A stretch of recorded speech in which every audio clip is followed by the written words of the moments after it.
Hello, everyone. I'm Andrew Bevan, Multimedia Communication Specialist at Lawrence Public Schools, and you're listening to the Lawrence Public Schools podcast.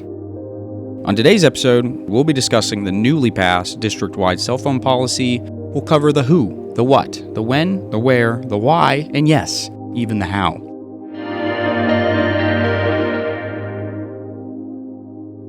I'm here with my co-host, the interim superintendent, Dr. Janice Swift. Good afternoon, Andrew. Good afternoon. Nice to see you. How are you doing? Great to be here. Oh, well, my pleasure to have you. All right, let's cut to the chase. Some big news has happened since we last spoke, Dr. Swift, with the board passing a new district-wide cell phone policy to be implemented after we return from winter break in January. That decision comes off the heels of many teachers and parents requesting a few amendments to the district's already existing cell phone policy. Among their concerns, teachers and parents cited distractions and loss of instructional times, lack of focus in class, cyberbullying, and social media misuse, among other things. So what else can you tell us about the new policy, Dr. Swift? Yes, Andrew, we're very excited to make this move, kind of a turning of the page to a brand new calendar year. And the focus is really to prioritize teaching and learning in the classroom. So we really want to protect the integrity of that, our critical mission that goes on bell to bell, and really focus in on that and remove the distraction of cell phone and personal devices. And it spans from elementary to middle school to high school, and each grade level has different policies that go along with it as well. Exactly. So it's really like we do most things in education. It's a progressive model.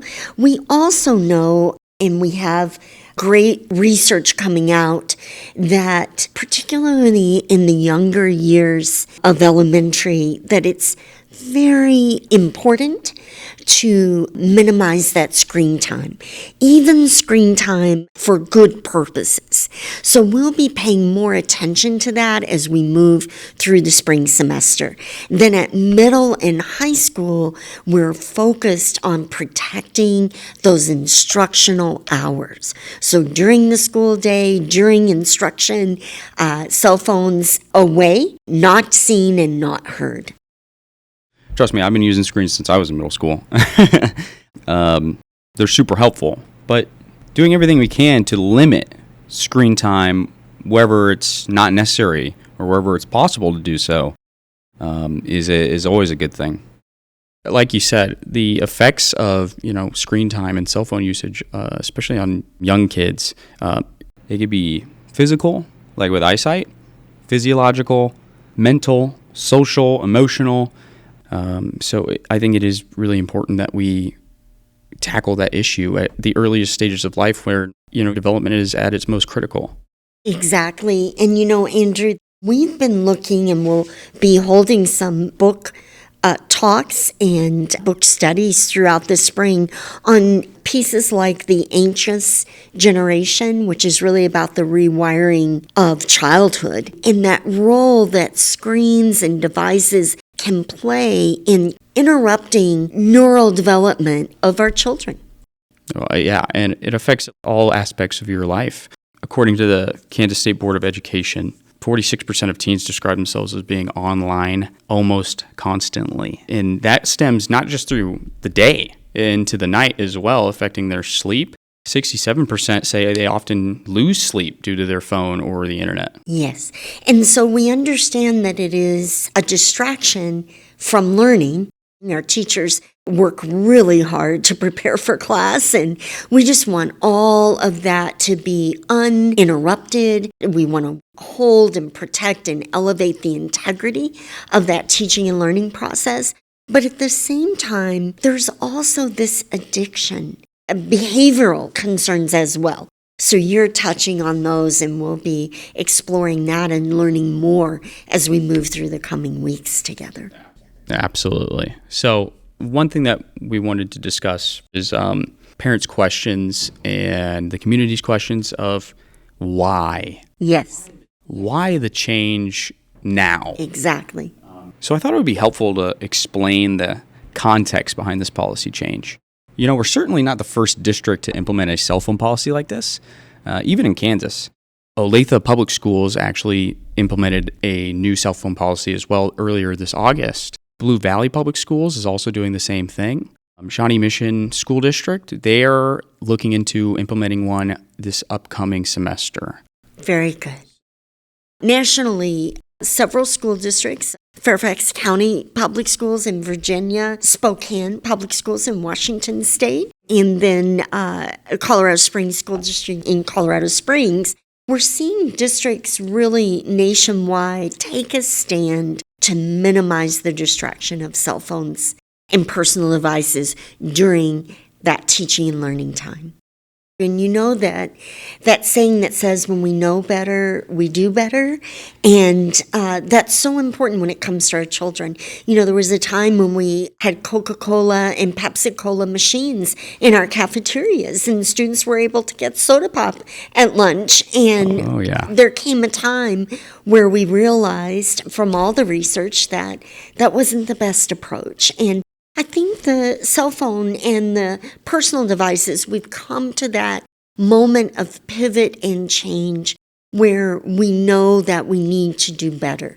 And certainly families and parents have to grapple with those other 18 hours of the day, or 17 hours of the day. We have the 7 hours of the school day. Yeah. And Andrew, we've talked about it a lot, but next door to this prioritization of teaching and learning is this other area of concern around social emotional development, face-to-face interaction. You and I have talked about that a lot. And also the impact to mental health of social media. And Andrew, I love that you bring youth to this podcast. What do we know about the influences of the use of the cell phone with social media? Well, I'll give you some statistics about it. These come from the U.S. Surgeon General's Youth Mental Health Social Media Advisory. A mouthful, I know, but, the U.S. Surgeon General, not someone to scoff at.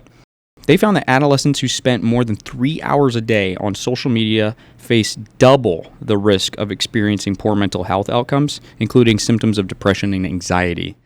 46% of adolescents aged 13 to 17 said that social media makes them feel worse. That's directly from them. Wow. There's a whole body of research now that helps us to know if students have cell phones put away, they're far more engaged socially and academically. So we're really grateful for the opportunity to do better for our students because this is really a community effort. Absolutely. The whole reason why the board implemented these changes is because of input that we've gotten from families in the community. That is true. And, you made a great point about the addictive factor of cell phones and social media and the internet. And actually, it's found that 86% of children 11 to 17 years old, 86%, reported that they were sometimes or often finding it difficult to stop using their technology once they start. Wow. 86%. That's more than 4 kids out of every 5 that say that. Yes. And yet we have an opportunity to begin to implement change. So I'm really excited about what we're hoping to achieve in making this change. Some of the concerns were about maybe not going far enough with the policy and not implementing a complete ban. What do you say about that? We do hear that from among some folks that they would like cell phones to be completely banned at school, and some school districts across the country have made that decision. We really feel that the most important life lesson is learning how to manage the device. We also know that parents and we also share safety concerns that a child may need a phone on their way to school or on the way from school. And so we really are taking an approach that will not separate the child from their phone, but will state that that phone is put away during instructional time. One of the resources on all of the research is a place called awayfortheday.org. I'm sure you'll drop that in our show notes for folks to access it, but we really encourage you, take a look at Away for the Day. You'll be blown away by the research and the data that they have. And really the use of the word ban is just not accurate. Yeah. And a lot of folks out there are using that word, but it isn't a ban. It's actually really restricting that the cell phone will be off and away during instruction. Yeah. But certainly students will continue to carry cell phones if their parents, are wanting them to do that.